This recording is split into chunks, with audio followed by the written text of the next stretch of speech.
lumang gusali na binagtas ang halos 2 siglo ng kasaysayan. Tahimik na saksi sa daang-daang yapak na dumaan. Libo-libong kwento ang nasaksihan. Naging pangunahing tagpuan ng nakaraan at ngayon isang buhay na tagapag-ingat ng kultura at pagkakakilanlan ng Pangasinan. Matatagpuan sa sentro ng puso ng probinsya, isang makasaysayang pook ang muling bumangon sa nakaraan upang tagpuin ang kasalukuyan. Saan nga ba magtatagpo ang mga ito? Kundi sa Banaan Pangasinan Provincial Museum na masisilayan sa Casa Real. Yung Casa Real, it's a Spanish word, which means royal house. Okay? Bakit siya royal house? Kasi nga, dito nakatira at dito nag-uopisina ang ating alkalde mayor. Okay? Yung alkalde mayor po, siya po yung governor nila nung unang panahon, nung panahon ng Kastila.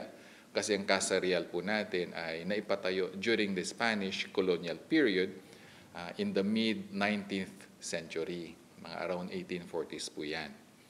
So, yung alkalde mayor, dalawa po yung functions niya. One as a governor and yung isa naman as a judge of the court of first instance. So itong Casa Real natin, maliban sa siya yung first provincial capital of Pangasinan, ay siya rin po yung husgado dito sa ating lalawigan. Ang Casa Real ay tinaguriang National Historical Landmark ng National Historical Commission of the Philippines. May lawak na 1,700 square meters at may 2 palapag. Ang gusaling ito ay may edad na mahigit 180 years. Sa loob ng establishmento ng Casa Real, matatagpuan ang Banaan Museum, ang kauna-unahang provincial museum ng Pangasinan. Bakit nga ba tinawag na Banaan ang museo na ito? Sa salitang Pangasinan, ang Banaan ay nangangahulugang meeting place. Ibig sabihin, ang Banaan Museum ay isang pook kung saan nagtatagpo ang nakaraan at hinaharap, kasaysayan at modernisasyon, tradisyon at pag-uunlad. Noong unang panahon, the Chinese came here to trade. So there's a meeting together. The Spaniards came here. Americans, Japanese.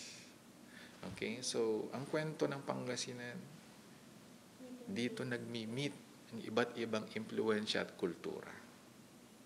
Okay? Kaya, yun yung humubog sa kung ano ang Pangasinan din.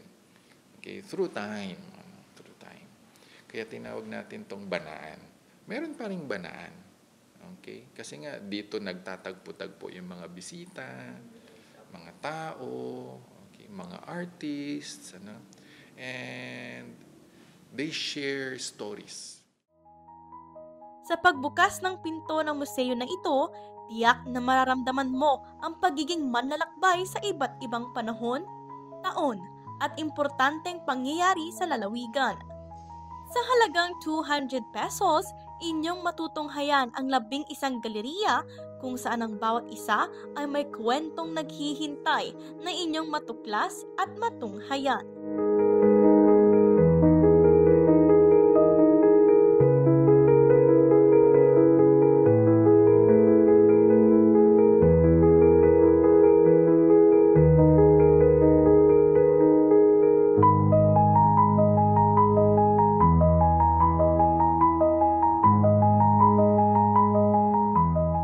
Exciting po kasi po, kahit na taga dito po kami sa Pangasinan po, hindi naman po masyadong alam po yung history. Like, we learn a lot po here and we had a lot of fun po.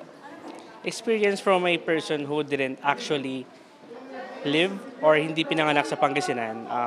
It's very exciting and more knowledge na nakuha ko sa tour na to.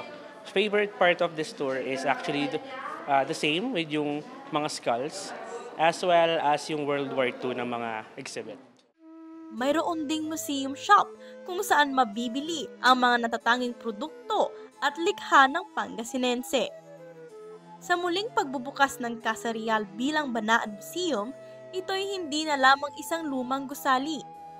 Isa na itong buhay na alaala ng nakaraan, inspirasyon sa kasalukuyan at gabay para sa kinabukasan.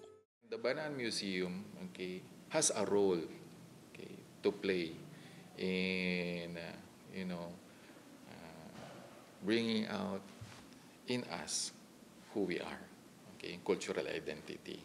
So importante na mayroon tayong museum para ganon, nang sa ganon maibahagi natin, makatulong din tayo, lalong-lalo na sa mga kabataan na kuminsan madalas ngayon nakakalimot na sila, di ba?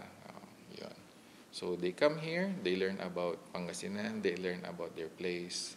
Okay, learn about themselves, more importantly. Ikaw, ka-Solid North, handa ka na bang sumabak sa isang makasaysayang paglalakbay? Josh Min Castaño, Balitang Solid North.